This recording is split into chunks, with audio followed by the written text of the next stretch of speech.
உங்க நிலைப்பாடு என்பதை நாங்களே நிர்ணயிப்போம், அதுக்கு தகுந்தவரை நாங்களே பேசுவோம். இது என்ன சரியாகும்? யோசிங்க.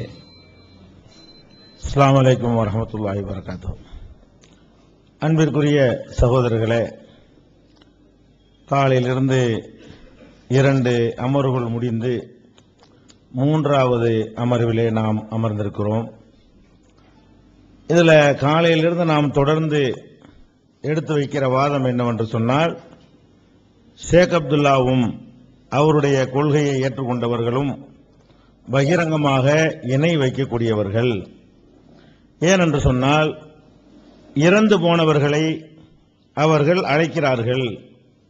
எந்த எண்ணத்தில் அழைக்கிறார்கள் என்று சொன்னால், அந்த இறந்தவர்கள் எங்கிருந்து அழைக்கப்படுகிற அழைப்பையும், எத்தனை பேருடைய அழைப்பையும், எந்த மாதிரியான அழைப்பையும் அவர்கள் ஒரு நேரத்திலே கேட்கிறார்கள் என்ற நம்பிக்கையிலே, அதாவது அல்லாஹ்வுடைய கேட்கும் தன்மை அவர்களுக்கு இருப்பதாக எண்ணி, அல்லாஹ்வுடைய பார்க்கும் தன்மை அவர்களுக்கு இருப்பதாக எண்ணித்தான் இப்படி செயல்படுகிறார்கள்.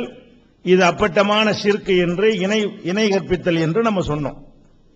அவங்க இந்த 2 அமர்வுகளாகவே அப்படி நாங்கள் சொல்லவில்லை, அல்லாஹ்வுடைய அந்த கேட்கும் திறன் அவர்களுக்கு இருப்பதாக நாங்கள் சொல்லவே இல்லை, அதுல வித்தியாசம் இருக்கிறது, அது மாதிரி நீங்கள் அபாண்டமாக சொல்கிறீர்கள் என்றெல்லாம் அவங்களுடைய மறுப்பை சொன்னார்கள். ஆனால் அவர்களை சேர்ந்த சகோதரர்களுக்கு தெரியும், இது இந்த சபைக்கு சொல்லக்கூடிய மறுப்பு என்பது. அவர்கள் வெளியில என்ன சொன்னார்கள், எப்படி பேசினார்கள், இப்படித்தான் அவங்க 2 சமம் இல்லைன்னு சொன்னார்களா என்பது உங்க எல்லாருக்குமே தெரியும். இருந்தாலும் அபாண்டம்னு சொன்ன காரணத்தினால, அபாண்டம் இல்லை என்பதற்காக நான் ஒரு செய்தியை இப்ப பதிவு செய்ய விரும்புகிறேன். திருப்பூர்ல ஒரு விவாதத்திற்காக ஒரு ஒப்பந்தம் போடப்பட்டது. அந்த ஒப்பந்தத்திலையும் ஷேக் அப்துல்லா அவர்கள் கையெழுத்திட்டிருக்கிறார்கள். அந்த விவாதம் அவங்க வராத காரணத்தினால அந்த விவாதம் நடக்கல, ஒப்பந்தம் போடப்பட்டது. அந்த ஒப்பந்தத்தில் ஒரு தலைப்பு படிக்கிறேன், அவங்க கையெழுத்து போட்ட ஒப்பந்தம். இறந்தவர்களிடம் உதவி தேடுவது கூடுமா? தலைப்பு. நிலைப்பாடு ஏ, இறந்தவர்கள் செவியேற்க மாட்டார்கள்.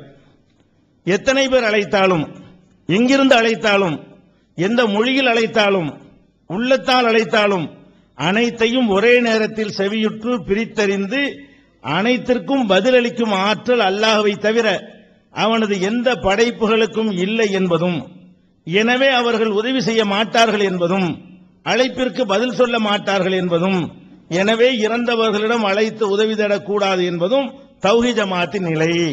ஒரு நிலை தௌஹீத் ஜமாஅத்தின் நிலை.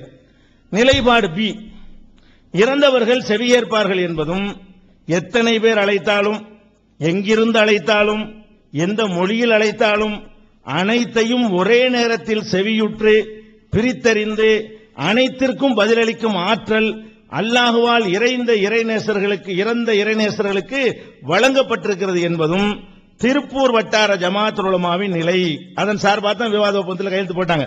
எனவே இறந்த இறைநேசர்களிடம் உதவி செய்வது தேடுவது கூடும். இது ஷேக் அப்துல்லா அவங்களே அக்ரிமெண்ட்ல போடுமா என்ன செய்யறாங்கன்னு கேட்டா, எத்தனை பேர் அழைத்தாலும் வித்தியாசமே இல்லை இருக்குங்கிறாங்கல்ல. அவங்க என்ன ஒத்துக்கொண்டிருக்கிறார்கள், என்ன மக்கள்கிட்ட பேசியிருக்கிறார்கள் அப்புறம் காட்டுவோம். ஒத்துக்கொண்டதை நான் இப்ப சொல்றேன், கையெழுத்து போட்டு. எத்தனை பேர் அழைத்தாலும், எங்கிருந்து அழைத்தாலும், அதைத்தான் உள்ள மறுத்துக்கிட்டு இருந்தாங்க. உள்ள நேரம் காலையில இருந்து 2 அமர்வா எதை மறுத்தாங்களோ அதைத்தான் முன்னாடி ஒப்புக்கொண்டிருக்கிறாங்க. அது சொல்றேன், ஆதாரமே இல்ல, எங்க நிலை எங்கள்கிட்ட கேட்கணும் என்றெல்லாம் சொன்னாங்கல்ல, அவங்கள்ட்ட கேட்கறது தான் இது. அப்ப எத்தனை பேர் அழைத்தாலும், எங்கிருந்து அழைத்தாலும், எந்த மொழியில் அழைத்தாலும், அனைத்தையும் ஒரே நேரத்தில் செவியுற்று பிரித்தறிந்து, அனைத்தையும் ஒரே நேரத்தில் செவியுறுவாங்க, அனைத்தையும் பிரித்தறிந்து அனைத்திற்கும் பதிலளிக்கும் ஆற்றல் அல்லாஹுவால் இறந்த இறைநேசர்களுக்கு வழங்கப்பட்டிருக்கிறது. இப்படி அவர் தெள்ள தெளிவாக சொல்லி இருக்கிறார். இதுதான் அப்பட்டமான ஷிர்க்குங்கிறோம். இப்ப நம்முடைய கேள்வி என்ன, இதுவரைக்கும் அவர்கள் சொன்ன மறுப்பு இருக்கிற பதில் அது இதுக்கு நேர் மாற்றமா இருக்கிறது நீங்க பாக்குறீங்க. இதுதான் மக்கள்கிட்ட என்ன சொல்லிக் கொண்டிருந்தார்கள். விவாத சபையில் வரும்பொழுது, நம்ம கேள்வி கேட்கக்கூடிய சபையில் வரும்போது எப்படி அதை சொல்வதற்கு, அதை பூசி மூழ்கி அப்படி சொல்லவில்லை, வித்தியாசம் இருக்குன்னா சொன்னாங்களே தவிர எந்த வித்தியாசத்தையும் சொல்லவில்லை. இப்ப நம்ம என்ன கேட்கிறோம் என்றால், உங்க நிலைப்பாட்டாக இதை நீங்கள் எழுத்து மூலமாக தந்திருக்கிறீர்கள். இது உங்க நிலைப்பாடு என்று இருக்குமையானால் நீங்கள் பார்க்கிற சக்தியை அல்லாஹ்வுடைய பார்க்கும் சக்தி போல அவர்களுக்கு நீங்கள் வழங்கி இருக்கிறீர்கள். கேட்கிற சக்தியை அல்லாஹ்வுடைய சக்தி போல இறந்தவர்களுக்கு வழங்கி இருக்கிறீர்கள். பிரித்து அறிகின்ற சக்தியை அல்லாஹ்வுடைய பிரித்தறியும் சக்தி போல நீங்கள் வழங்கி இருக்கிறீர்கள். வழங்குகிற அதை ஏற்று நிறைவேற்றுகிற அந்த ஆற்றலை அல்லாஹ்வுடைய ஆற்றலை போலவே நீங்கள் வழங்கிவிட்டு இதெல்லாம் அல்லாஹ் கொடுத்திருக்கிறான் ஒரு வார்த்தையை மட்டும் அங்க சேர்த்திருக்கிறீங்க. அல்லாஹ் இறைநேசருக்கு இதெல்லாம் கொடுத்துட்டான்னு சொல்லி, அப்ப இது சரியா? காலையில இருந்து 2 அமர்வா வாதித்தீங்களா? அது உங்க நிலையா? உங்க நிலை எது? இப்ப உங்க நிலை மறுத்தானே பேசுனீங்க. உங்க நிலை எதுங்கிறத முதல்ல சொல்லணும். காலையில நான் சொல்லி வந்ததுதான் சரி என்று சொல்ல போகிறீர்களா, அல்லது இந்த அக்ரிமெண்ட்ல கையெழுத்து போட்டிருக்கிறீங்களே அது சரின்னு சொல்ல போறீங்களா? இது சரின்னு சொல்ல வந்தீங்க என்று சொன்னா அதெல்லாம் மறுபடி வரும். நீங்க சொன்ன கேள்வி உங்கள்ட்ட திருப்பி கேட்போம். லிஸ்ட் வச்சிருக்கிறோம். நீங்க என்னென்னலாம் மறுத்தீங்களா, என்ன செய்வோம்? இதுதான் சரின்னு சொன்னீங்கன்னா காலையில இருந்து பேசின அத்தனை கேள்விகளுக்கு நீங்களே பதில் சொல்லணும். நாங்க சொல்ற பதிலுக்கு பதிலா நீங்களே பதில் சொல்ல வேண்டிய நிலைமை ஏற்படும். இதுதான் உங்க நிலைமை என்று சொன்னா எத்தனை பேர் அழைத்தாலும் கேட்பார்கள், அந்த ஆற்றல் வழங்கப்பட்டிருக்கிறது என்று ஆதாரம் காட்ட வேண்டும். அதே மாதிரி எங்கிருந்து அழைத்தாலும் அவங்க கேட்பாங்க, இந்த மாதிரியான ஆற்றல் வழங்கப்பட்டிருக்கிறது என்பதற்கு நீங்கள் ஆதாரம் தர வேண்டும். எந்த மொழியில் அழைத்தாலும் கேட்பார்கள், அதுக்கு ஆதாரம் தர வேண்டும். அனைத்தையும் ஒரு நேரத்தில் கேட்பார்கள், அதுக்கு ஆதாரம் தர வேண்டும். பிரித்து அறிவார்கள், அதுக்கு நீங்க ஆதாரம் தர வேண்டும். அனைத்தையும் என்ன செய்வாங்க? இறந்தவங்க எல்லாத்தையும் கேட்பார்கள், பிரித்தறிவார்கள், பிரித்தறிந்து அதை நிறைவேற்றி தருவார்கள் சொல்றீங்களே, இது அனைத்திற்கும் ஆதாரம் தர வேண்டும். இதுக்கு மாத்திரம் ஆதாரம் தரக்கூடாது. இதுக்கு மேல அனைவரும் சமமாக வழங்கப்படல என்று சொல்லிவிட்டீங்கல்ல, அதுல வித்தியாசம் இருக்கும்ல. அப்படின்னா இதுல 100% கொடுக்கப்பட்டவங்க எத்தனை பேரு, 50% அளவுக்கு கொடுக்கப்பட்டவங்க எத்தனை பேரு, அப்ப எத்தனை பேர் அழைத்தாலும்ங்கிறீங்களே, அது ஒரு எல்லையற்ற ஒரு சக்தியை கொடுத்திருக்கிறீங்களே, அப்ப தராதரம் இருக்கிறதுன்னு சொன்னீங்களே, சிலர் கூட கொடுப்பான், சிலர் குறைய கொடுப்பான், அந்த மாதிரியான லிஸ்ட் தர வேண்டும். அது மாதிரி குறிப்பிட்டு யாரையெல்லாம் இன்றைக்கு நீங்கள் சமூகத்தில் அழைக்கப்படுகிறதோ அவருக்கு அந்த ஆற்றல் அல்லாஹ் கொடுத்தான் என்பதற்கு ஆதாரம் காட்ட வேண்டும். அனைத்தையும் கொடுத்தான் என்பதற்கு ஆதாரம் காட்ட வேண்டும். அப்ப ஏற்கனவே உள்ளது இவ்வளவையும் சொல்லிவிட்டு இதற்கு முரணாகத்தான் அவங்களுடைய வாதத்தை வைத்திருக்கிறார்கள். இது தொடர்பாக மேலதிக விளக்கங்கள் நாங்கள் பின்னாடி சொல்லுவோம். இதை மனசில் வைத்துக் கொள்ள வேண்டும். அடுத்ததாக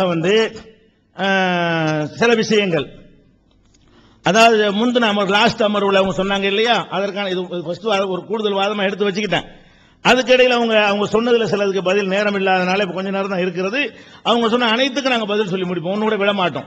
நேரம் இல்லாதனால 1-2 விடுமே தவிர கண்டிப்பா அவங்க கேட்காட்டால் நாங்களே வழி எழுத்து போட்டு என்ன செய்வோம், அனைத்துக்கும் இன்ஷா அல்லாஹ் பதில் சொல்லுவோம். அடுத்து என்ன செய்யறாங்கன்னா, அதாவது உசுரோட உள்ளவங்கள்ட்ட கேட்கறது கூடும்னு சொல்றீங்க, இறந்தவர்கிட்ட கேட்கறது கூடாதுங்கிறீங்க. இந்த அதிகாரத்தை உங்களுக்கு யார் தந்ததுன்னு திருப்பி திருப்பி கேட்கறாங்க. இப்ப நம்ம என்ன கேட்கிறோம், இது அதிகாரம் தர்ற ஒரு மேட்டரே கிடையாது. உசுரோட உள்ள ஒரு மனுஷன் கேட்கிறான் நாங்க நினைக்கிறோம். எப்படி கேட்கிறான்னு நினைக்கிறோம்? மனிதனாக கேட்கிறான் என்று நாங்கள் நினைக்கிறோம்.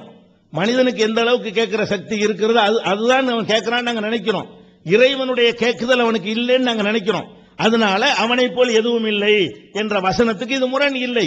மனிதன் கேட்கிறான், ஆனால் அல்லாஹ்வை போல் கேட்கவில்லை அப்படி நாங்க நம்புறோம். மனிதன் பார்க்கிறான், அல்லாஹ்வை போல் பார்க்கவில்லை நம்பும் பொழுது அந்த லைஸ கமிஸ்லிஹிக்கு முரண் வரல. ஆனா இறந்தவர்களை அழைக்கும் பொழுது அல்லாஹ்வை போல பார்க்கிறார், அல்லாஹ்வை போல கேட்கிறார் என்கிற கருத்து அதுக்குள்ள அடங்கி இருக்கிறது என்று சொல்லும் பொழுது ரெண்டையும் ஒப்பிட முடியாது. உயிரோடு உள்ளவர்கள்ட்ட கேட்கக்கூடிய நேரத்தில் நாங்கள் என்ன செய்யறோம், மனுஷ நிலையை தாண்டி நாங்கள் கொடுத்தா நாங்கள் இணை வைத்தவர்கள் தான். அவன் மனுஷன் கேட்கிற சக்தி தான் அவனுக்கு இருக்கிறது. மனிதன் பார்க்கிற மாதிரி 1 பார்ப்பான் 2 பார்ப்பான், 1 கேட்பான் 2 கேட்பான், அவ்வளவுதான் அவனுடைய இது என்று அவனுடைய எல்லையை நாங்கள் விளங்கி வைத்திருக்கிறோம்.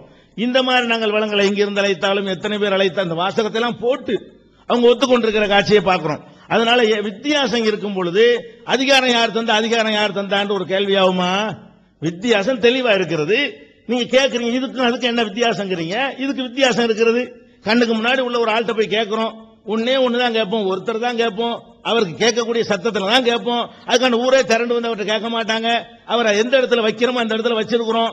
செத்தவங்கள்ட்ட போய் எப்படி கேட்கிறோம், இங்க எங்க கேட்கிறோம், அங்க இருந்து கேட்கிறோம், எங்க வேணாலும் கேட்கிறோம். அப்ப அந்த மாதிரி கேட்கக்கூடிய நேரத்தில் தான் அவர் அனைத்தையும் கேட்பார் என்ற கருத்தை செயல் விளக்கத்தின் மூலமாக காட்டுகிறீர்கள். உங்களுடைய செயலால், உங்களுடைய நடத்தையால், உங்களுடைய அழைப்பால் அந்த கருத்தை திணிக்கிறீர்கள் என்று சொல்லும் பொழுது ரெண்டுக்கும் வித்தியாசம் இருப்பதை நீங்கள் புரிந்து கொள்ள வேண்டும். இதுக்கு யார் அதிகாரம் கொடுத்தாங்கிற ஒரு கேள்வி திருப்பி திருப்பி கேட்கிறாங்க. இது ஒரு வாதத்தில் ஏற்கத்தக்க ஒரு கேள்வியே கிடையாது. இந்த மாதிரி வித்தியாசம் இருக்கக்கூடிய இடத்துல இப்படி கேட்கக்கூடாது. அந்த வார்த்தைக்கு அந்த அர்த்தம் இருக்குதா இல்லையா?